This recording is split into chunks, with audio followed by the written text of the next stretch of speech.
Hello, Katden lovers and Katden followers! Abay, Zian Gasa nagpakawala ng splook panonood sa Agniel. At ngayong araw, pag-usapan natin ito dahil popular po ito ngayon sa Facebook kasi matapos pong mag-post itong si Mr. Zian Gasa sa kanyang official Facebook page kung saan may caption po ito na sabi niya na nagkabalikan daw ang chismis, nagkabalikan na daw pala ang Katniel. This is not confirmed yet kasi isang source pa lang ang nag-sprook sa akin. How true? Ayan, so dahil dito nagkakagulo po ngayon ang mga Katden fans, mas lalong pinasakit ang puso ng ilang mga Katden dahil po sa mga balita na ikinalat na ni Mr. Zian Gasa. May mga nagtitiwala kay Zian kasi kung hindi niyo talaga kilala si Zian Gasa, siya po ay wala sa Pilipinas. Siya po ay nasa ibang bansa dahil siya po ay may tuturing na scammer.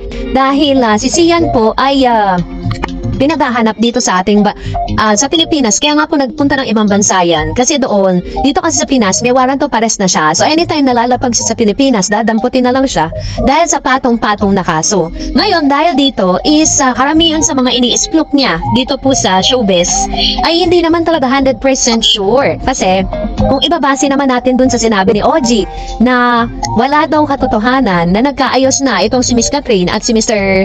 Daniel Padilla dahil nung nag-usap daw di umano sila sa dressing room ay after nun wala na ulit na hindi na ulit nasundan at hindi rin daw di umano totoo na nasa talking stage na itong dalawang ito. Pero syempre marami po mga Katniel fans sa tila baga nabuhayan ng kalooban nung sinabi ni Mr. Zian Gasa na yung dating marites ng Facebook na hindi pinaniniwalaan pero dahil ito po ay parang mabango at napakasarap pakinggan sa tenga ng mga Katniel fans, yun po yung pinanghahawakan nila ngayon. Yun po yung kumakalat ngayon sa social media. So ang tanong po ng ilang mga Katniel fans, what is my take dito po sa issue na ito, patungkol nga sa mga bagay na ito? Well, in fact, katulad na like ko pong sinasabi, showbiz is a showbiz. So, talagang sa showbiz world po, gagawa at gagawa ng paraan ang marami just to make sure na talagang mapag-usapan kasi trending kasi si Catherine. Pag si Catherine, si Daniel at Alden Richards, ang ginawa mong subject sa showbiz, talagang mapapansin at mapapansin ka. Katulad ngayon, parang siniswitch si Catherine kay Donnie Pangilinan. Ngayon, ang dami nagagalit kay Catherine. Sa pangyayaring ito, si Catherine Bernardo po parang pinagmumukha nilang kontrabida, dahil parang sinasabi nilang si Catherine daw ay walang isang salita noong mga panahon na siya po ay nasa healing process pagkatapos ng 2 taon ng kanyang breakups with Mr. Daniel Padilla. Marami siyang sinasabi na no turning back, diba? Wala na raw balikan. Talagang masasabi natin na sobra yung kanyang pinagdaanan na trauma at pain dun po sa dating ang karelasyon. Kaya naman natuwa tayo dahil parang still nag-move on na, talagang totally healed si Miss Catherine Bernardo dahil nagbalik yung glow niya. Yung kung dati po sobrang payat ni Miss Catherine pero now sobrang ganda naman ngayon. Ngayon, ang dami po ngayon na parang nagagalit kay Miss Catherine Bernardo dahil din kay Donnie. Parang dahil po sa pangyayaring ito, nagagamit tuloy ng mga fake news peddlers na ito na magamit itong si Miss Catherine, si Daniel, tsaka si Mr. Alden Richards para pumuli na naman silang mapag-usapan.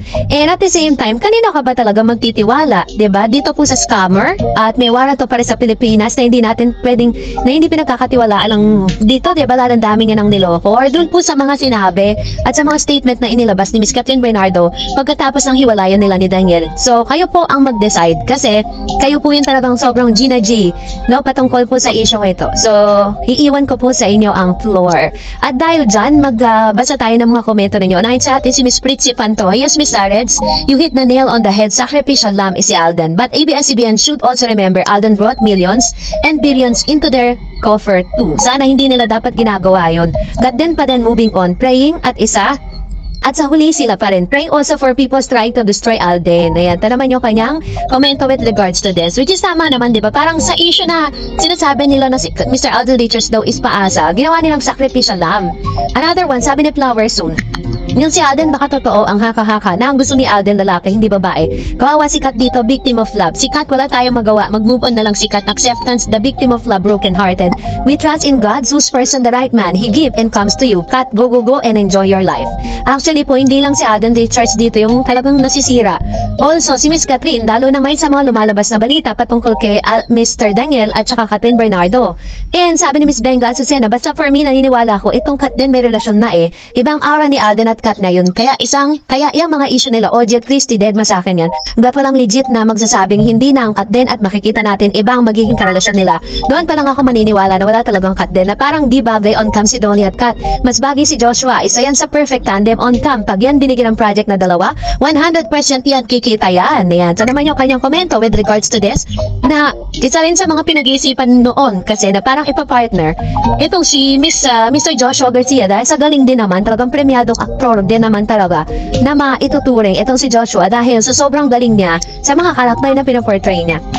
Another one, sabi po ni Miss Pet Gray, stay strong Kat din no matter what. God bless you always, Miss Tarets, updating us. Heart and praying emoji. Sabi ni Miss Spritz, Alden is so in love with Kat. Kat then is still the tandem to beat. Kaya they're trying to destroy Alden and protecting Kat. They cannot put a good man down, which is true, diba? Kahit ano po gawin po ng mga bashers, you cannot put a good man down dahil mabuting tao isang Alden Richards. At talagang marami rin talaga nagtatanggol kay Alden Richards sa pagkakataong ito. Kaya I don't think so it will happen.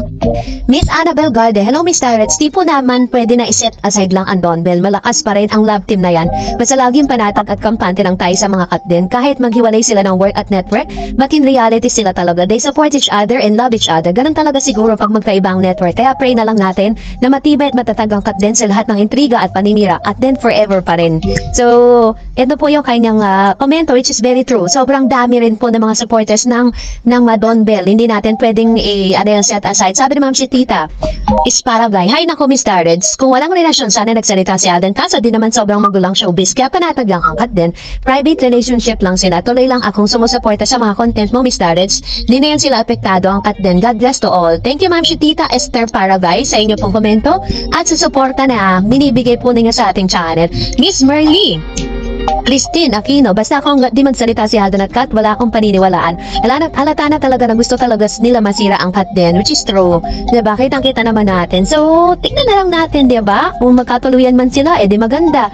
Kung talagang sabihin nila nasa separate ways na sila. So, be it, diba? Oh, that's it for today. For more videos and updates, please don't forget to like and subscribe. And please don't forget to follow my Facebook page, Dar Eds TV. God bless everyone!